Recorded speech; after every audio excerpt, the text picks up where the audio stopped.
Bem-vindo ao canal do Viciado em Lutas. Eu vou fazer uma coisa diferente, eu já queria abrir um quadro distinto, chama Pitaco do Viciado. Se trata de minha opinião, minha exposição, minha conjectura ou explicação, uma coisa que não se presta a ser uma análise, é uma coisa muito mais aberta. Quero trazer mais, estou estudando mais ideias. Eu tava hoje foi o dia seguinte a luta do Alex Poatan contra a Adesanya.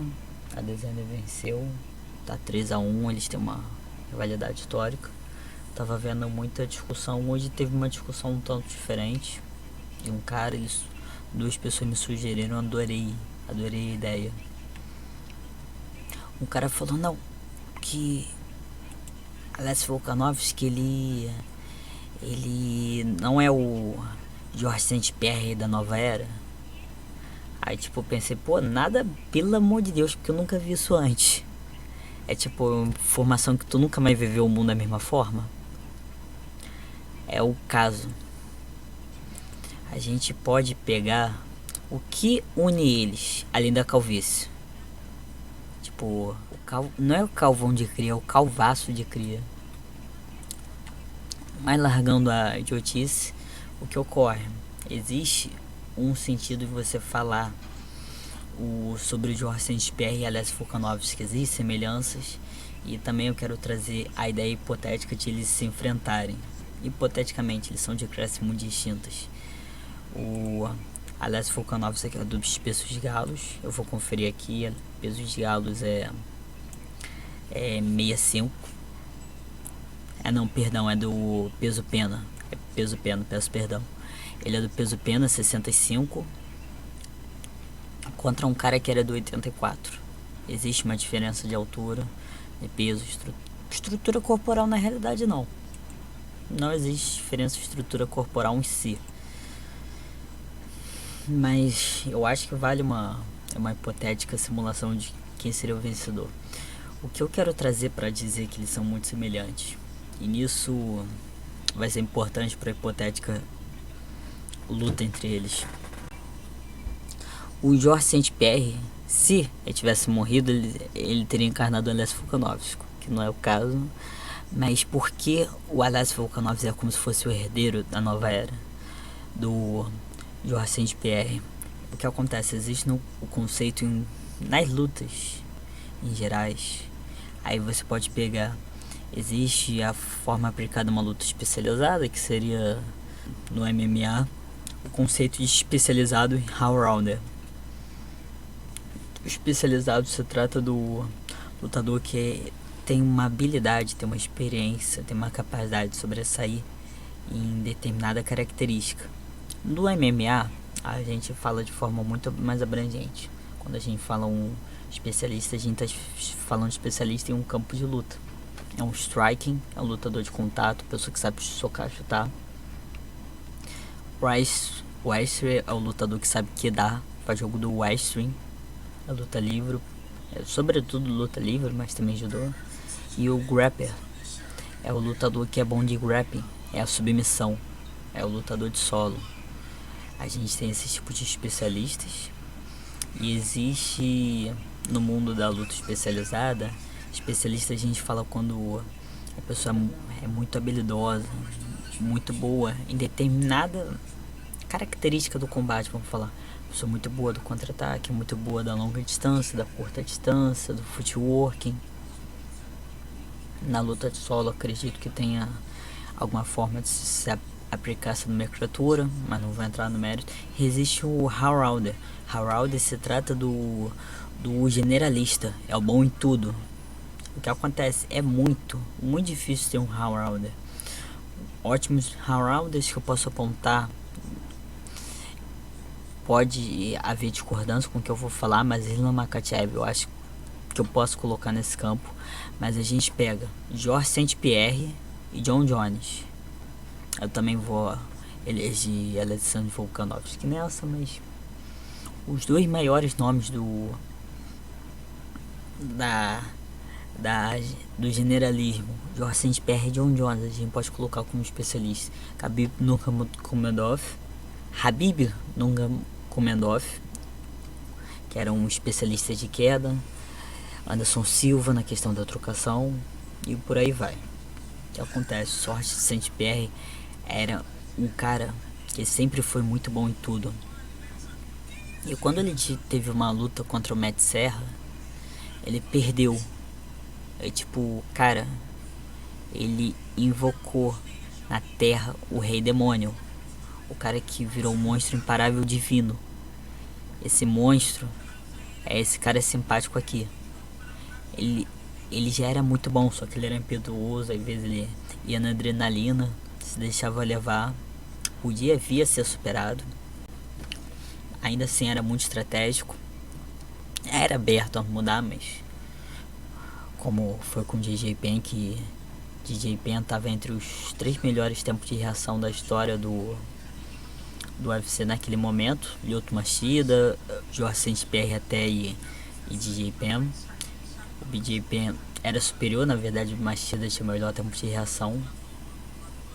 Com a idade e com as pessoas manjando o estilo dele, o tempo de reação já mostrou muito proveitoso, mas não vou entrar no mérito. Mas quanto Matt Serra, perdeu. Aí ele voltou muito pragmático. Ele colocou a frase do nosso saudoso, do nosso inesquecível Marcos Rua: se você tenta me socar, ou chutar, eu te derrubo. Se tu tentar me derrubar, eu soco o chuto. E o Vicente Pierre fez isso.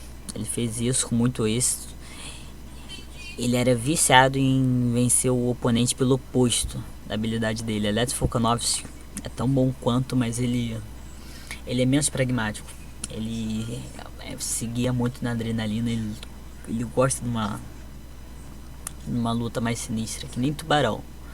Caiu sangue na água, esse cara já fica no frenesi. Então a gente tá falando que eles são ótimos generalistas, e a minha afirmação é que o Arsène Pierre era mais pragmático que o Alex Volkanovski. Beleza. Como eu vou afirmar, eu vou sustentar essa afirmação que eu fiz que era mais pragmático, na questão de que a minha defesa vai ser baseada nas estatísticas.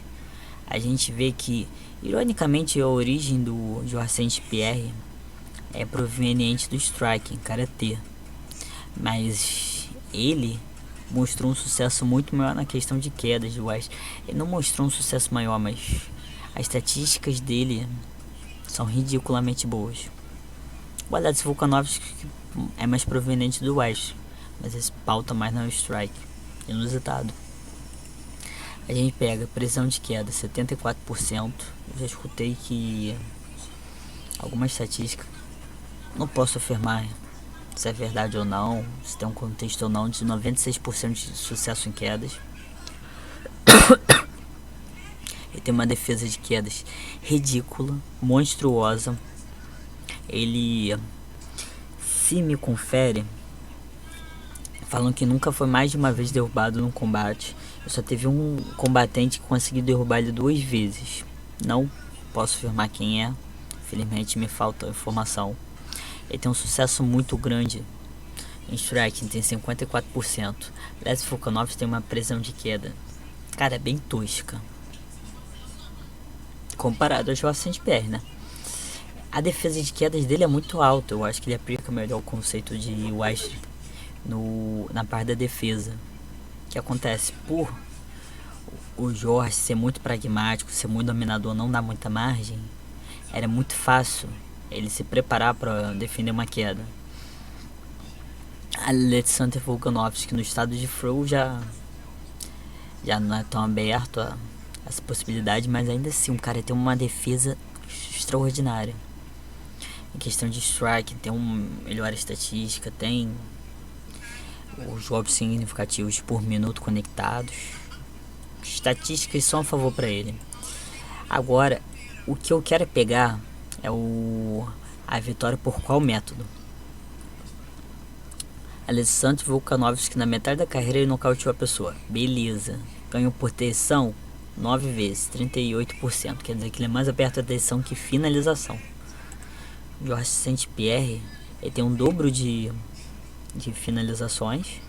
Ele era muito mais adepto a questão de levar para decisão, é maior estatística.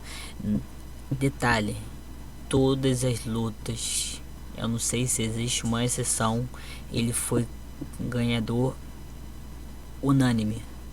E quase todas as lutas, salvo lutadores excepcionais, ele ganhou praticamente todos os rounds.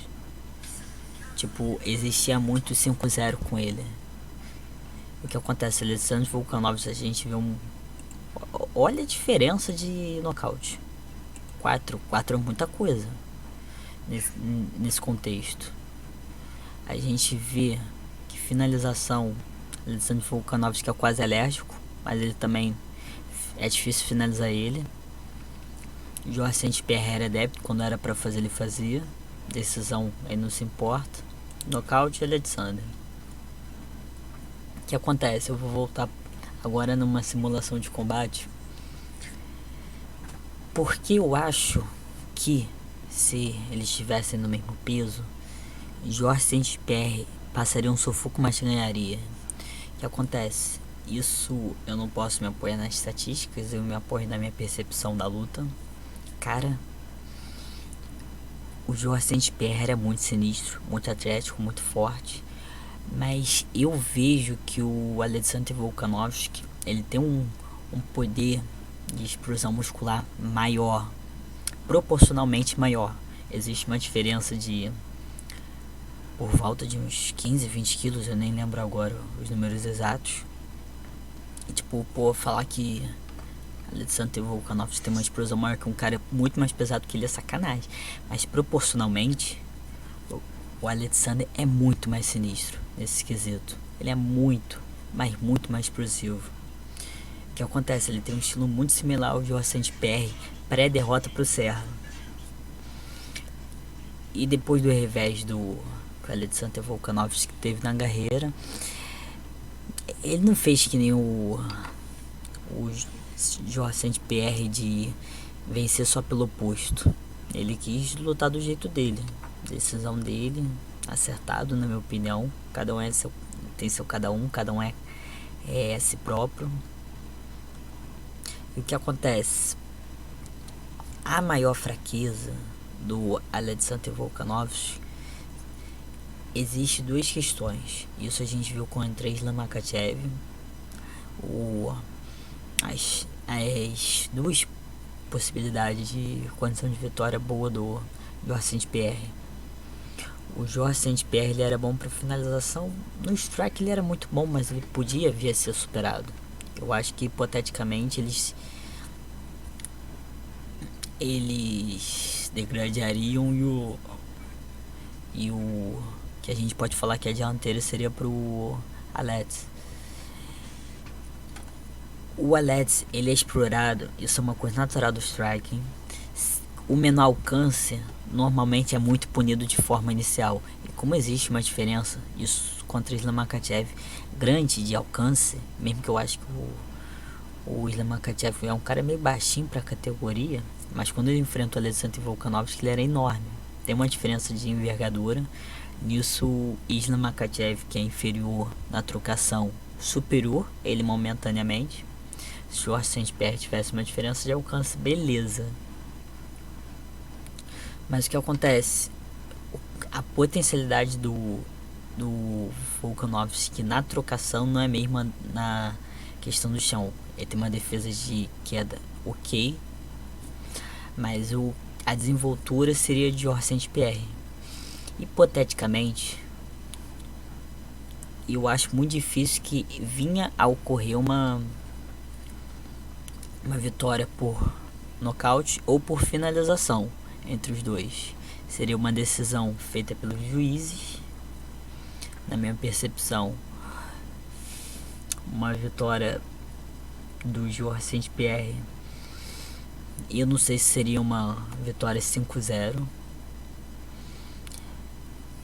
O Georges St-Pierre não adianta, o cara é muito nojento de ganhar. A verdade é essa. O fanboy do Georges St-Pierre teve que expor a verdade. Peço perdão se ficou meio longo, ficou meio arrastado. É um pouco mais contraído, um pouco mais solto. Nesse momento eu não quis fazer um roteiro. Futuramente os vídeos vão ter roteiros e tudo. Espero que tenham gostado. How?